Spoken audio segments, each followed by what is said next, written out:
So thank you very much to Stephen for organising the conference as well. As we say, it's been 6 years now running Postgres Open, and Second Quadrant especially is very happy to sponsor and support the growth of this conference.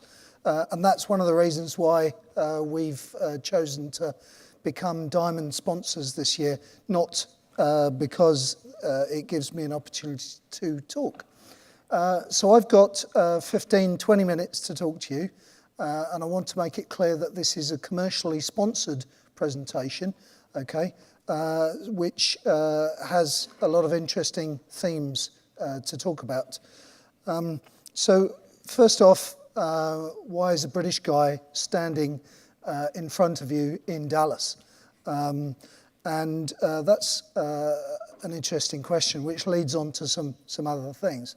So Second Quadrant actually has more people in the US than it does in the UK. We have more customers in the US than we do in the UK. And actually Second Quadrant is almost a completely global company.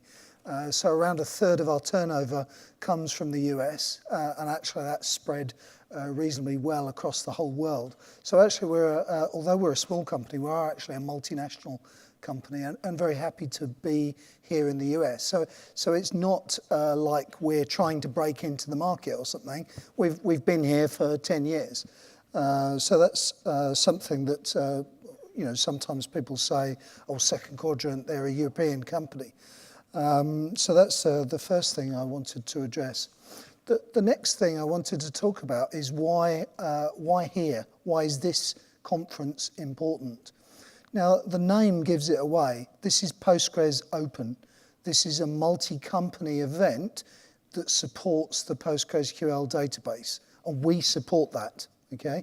What Second Quadrant's interested in doing is supporting the Postgres community, because it's our belief that the community is the thing that's driving the development of Postgres. If you think that it's any single company, then I'd say, no, actually, you're wrong.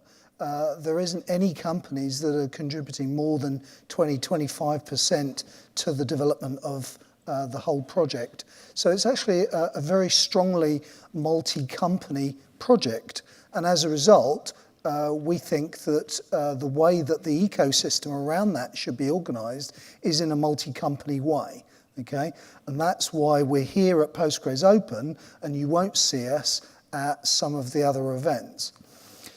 So that's the first couple of things to say. Now, I've titled my talk "Fair Trade PostgreSQL" because what I wanted to get across was that there's some similarities between the way the open source ecosystem has evolved and the way that things like fair trade coffee have come about. So am I talking about something you all know about? You know what fair trade coffee is? Yeah? No, great. I've hit a completely wrong note there. Okay, so what I was trying to, what I'd like to explain is that the development of the Postgres ecosystem depends upon money flowing into the economy. Developers need to be paid for, conferences need to be put on. And where does that money come from? Now, we've got a couple of choices in life. We can depend upon volunteers, people doing things in their evenings and weekends. And really, that doesn't get you very far. If you add up what 100 people can contribute as volunteers, you end up with about a half a man year of contribution. And that's nowhere near enough to fuel the development of Postgres. So actually, Postgres development comes from a number of companies that are fueling the development. And those are companies that use Postgres, companies that support Postgres, and companies that are looking to make money from that. Now, there's actually a lot of companies involved, but not all of them are contributing back to the Postgres ecosystem, okay? So what I would like to celebrate with you now is it's 20 years since the open source Postgres project came about. So that's a very good thing. What I've been doing in the last decade is encouraging inward investment into Postgres.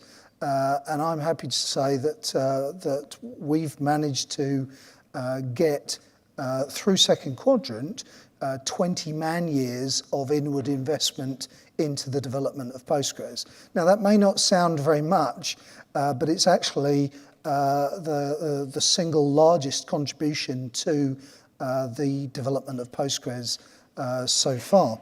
And what I'm trying to do is actually get the ecosystem of the PostgreSQL project to be self-sustaining based upon the contributions of multiple companies. So one of the things that I ask you to do is when you're working with supplier companies, ask them how much they contribute to the Postgres project, okay? And hold them to explain that, okay? If they say, we employ 7 contributors or something, yeah? And like, what does that mean? What did they do, okay? And hold them to account. Now this holding to account is what will support the PostgreSQL project into the future, okay? Because if everybody is encouraged to contribute via the mechanism of supplier relations, then we'll actually get money flowing through the project, okay? If you just buy your Postgres services from anybody, then the same thing happens as you get with other ecosystems. The money comes out of the system, okay?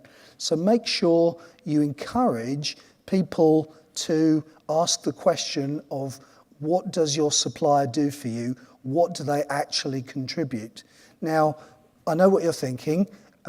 Second Quadrant's contributed a lot, and so that question is a question that necessarily ends up with a great answer for me, okay? That's not why I'm asking you to do it. I'm quite happy with many companies being part of the PostgreSQL ecosystem. That's why we're here, okay? If you ask that question of your companies, then you will be encouraging them to come up with great answers and to actually contribute. And I don't mind if you then select alternate companies. It doesn't matter to me. What matters to me is that we are together encouraging a total ecosystem that supports the software that we're using, okay? So it's about encouraging the ecosystem. That's the key point that is of interest to me in the longer term, okay? And you might be interested in which company is number 1 in the Postgres space. Well, personally, that actually does not interest me because it's the total number of companies involved in the PostgreSQL ecosystem that is what is encouraging the development of the project itself, okay? So that's really what I'm getting to about the concept of fair trade PostgreSQL. So just to explain again, so the reason I'm here speaking and the reason that we paid for this keynote slot is to support the Postgres Open Conference and to explain these concepts to everybody to make sure that we're holding our suppliers to account, okay? And I believe that that's the one thing that in the long run will support the development of the software because without that, then the money's going to dry up for the development of future visions of PostgreSQL. So let me just explain a few things about what's been happening with Second Quadrant. We made a commitment to contribute 4 man-years per year to the PostgreSQL project. We made that commitment last year, and I can say that as of September the 30th, we will have made that commitment. In fact, we'll have exceeded it slightly, but about sort of 4.2, 4.5 man-years of contribution. And actually, you'll see a number of those contributors here at the conference. We've got Petr Jelinek talking about logical replication, and that looks quite good to go into the next release, Postgres 10. And we've also got Thomas Vondra speaking about performance improvements in 9.6. 9.6 is, of course, out soon due to the work of a great number of people, and that's going to be an exciting release. Parallel query is obviously one of the highlighted features there, but actually if you look at the detail, we've actually improved the performance of a great many things within PostgreSQL. So actually as a performance release, it's going to be a great thing. Now, does that mean that you plug it in and your workload will go so much faster? Well, maybe, but what I'm talking about is that we've improved very specific parts of it. So you'll find that your replication doesn't block as much. You will find that your indexes build quicker. You will find very specific improvements throughout the whole of 9.6. And that's in part to the contributions that we've made. Logical replication is, of course, particularly important in that regard because it's actually the mechanism by which you will be able to upgrade to 9.6 with very little downtime. Now, if you're saying, yeah, but I'm on 9.2 or I'm running 8.4, it doesn't help me. Well, it will do. In the next few years, you'll eventually get to a release where logical decoding, logical replication is possible, and you'll then be able to upgrade onwards from there using the great work that I see gentlemen in the second row have developed. So what I'd like to talk about in the last couple of minutes is some of the other things that we've been working on. There's some talks later in the conference about PostgreSQL. PostgreSQL is, of course, the scalable version of Postgres that we're working on. There's also another project called BDR, which still exists, and that's to do with multi-master replication. Will, of course, eventually be coming into to Postgres core. And there's a conference called CHAR 16 running in New York later in December that's actually focused on scalability, clustering, high availability, and replication as topics. So I encourage you to go to those, to that conference. One of the last things that I wanted to talk about was Uber.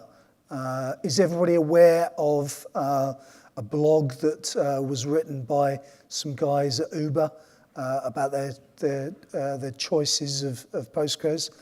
Well, that was very important for me because I sort of know a couple of things about that in the sense that I already knew that Uber do continue to use Postgres to some degree, but they'd made a choice for one of their main production systems to go to MySQL. And if you Google Postgres and Uber, you'll see both the original blog post and my response to it, which to a certain extent went viral. And we learned a number of things about that. The first thing that we learned was that our blog site ran on MySQL, which great, I thought. Wonderful. What a great achievement that is. So anyway, so one of the first things that we've done is we've set about making WordPress run on Postgres. And as of this morning, I can tell you that we've got our blog site running in beta on WordPress on Postgres. Okay, so that's the first good news. The other things that you'll see in my blog response to Uber was a couple of things. Was that actually, unfortunately, some of the things mentioned in the Uber blog were just simply incorrect, and that's a shame. And there's some discussion about that. Some of the things that were said were correct, and we've set about making some actually formal technical responses in terms of developing new features. So as a result of that blog, I immediately redirected another colleague of mine, Pavan Dialassi, who's the guy that originally wrote the hot optimization, probably forgotten, but that's 10 years ago now. And he's developed a new optimization of that, which he's calling WARM, which is the write accumulation reduction method. Well, that's what it stands for, but we know he's called it WARM because it's a cool title. So that's come out, and actually the figures that we get from that are that in one of the slightly negative use cases, WARM makes Postgres approximately 100% faster, which is very good news. I've also got Alvaro Herrera working on something called indirect indexes, and he's got a prototype of that ready as well. And that's something that those two things are going to be submitted to Postgres 10. So a couple of things we learned from that is, first, the next release of Postgres is going to be Postgres 10, if you hadn't heard. The second thing is Postgres is a work in progress, okay? It's changing and evolving according to user needs, okay? So unfortunately, the way Uber chose to give us their user needs was to write a blog about moving away from Postgres. I urge you, if you have feedback to give to the PostgreSQL community, please write that. Please make some measurements about what's wrong and then tell us, okay? Tell us before you make the decision to leave, and tell us to give us an opportunity to change.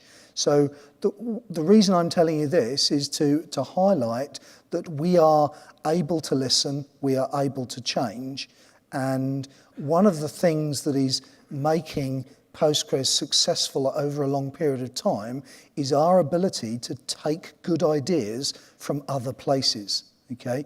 These are not all of the things that you will see developed in Postgres were thought of by Postgres people. All we have done is we've taken that concept, we've done a good piece of engineering on it and put it into PostgreSQL, okay? So the winning factor for me about Postgres is this ability to assimilate other ideas, other cultures. And really that comes down to this idea of working together. If you think you can do it all by yourself, then you're wrong, okay? What I want Postgres to be is a multicultural, multi-company situation, a project that spans the globe, that listens to input from a huge range of people, and also has a vibrant ecosystem that lives without there needing to be a single company behind it, okay? Because if we can achieve that, then Postgres can actually address a very wide range of use cases for you, okay? Not just one use case where we're production database, but use cases where if you like SQL, you use that. If you don't like SQL, we've got that covered as well. If you want to use it in memory, we get that covered. There's lots of different use cases that we can cover in the future, and we have a remarkable engineering project, very well organized, a huge technical excellence in all of the contributors, but most of all, a very good engineering process by which we can take new ideas from outside and bring them into the project.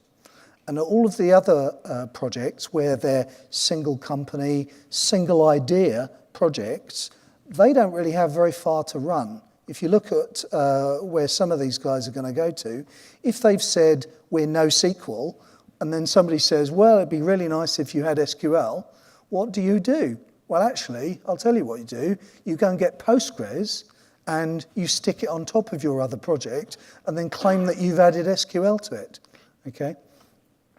Sorry, that was a kind of a little comment about other projects, but the main thing about Postgres is that we're able to take these ideas from lots of different sources and bring them together in the one place. And that's really the key to success, because nobody wants to be using a product that is fixed in its ideas and unable to change on particular points. And I think that you'll see presentations from other people around this point. I believe Bruce has got a presentation highlighting the non-SQL aspects of PostgreSQL. And that's really quite a step forward in thinking. So we're not forcing a particular idea of modeling on you. We're not forcing use of particular languages on you. There's a very flexible development future to PostgreSQL. So those are the things that I've got that have come out of the Uber experience. So I don't know how many minutes left I've got, probably 0. So I'd just like to ask you to participate with me over the next couple of days. What I've done in the past is I've said to people, tweet now something about Postgres. And that's a great thing, and half the people in the room did it, and the other half kind of went, yeah, okay, I'll just hide, and he won't notice that I've got away with it. What I'm asking everybody in the room to do is, over the next 3 days, send out 2 positive messages about Postgres to somebody, whether it's internally, whether it's to a friend, whether it's to your mother, it doesn't matter.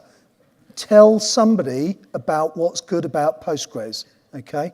Because if we all do that, then you can see that that's a wave of marketing to get across to people.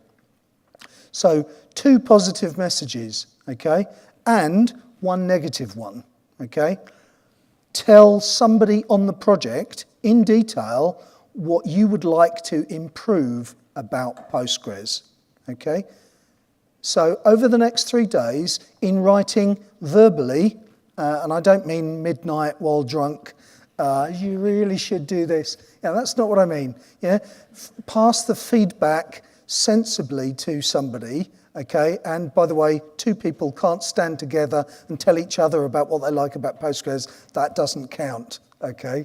Right? So 2 positive feedbacks and 1 negative feedback, please, over the next 3 days. Okay, or before you go home or whatever, okay? Because if we get that messaging out there, then that's going to be helpful. The negative message is about what you would like to improve. The 2 positive ones are finding things that you like about Postgres and making sure that people that have not heard that before get told, why did you pick Postgres? Why do you like Postgres? Why do you continue to use Postgres? Why did I come to this conference? Anything that you find good, tell somebody that might not have heard that message yet, okay? So, thank you very much for listening to me. I hope some of the messages that I've mentioned have use and meaning for you. And just remember, through Stephen, through the organising committee, we're here to support PostgreSQL, and we're here to support Postgres Open, which is offering a conference to you with following the open concept. So thank you very much, Postgres Open.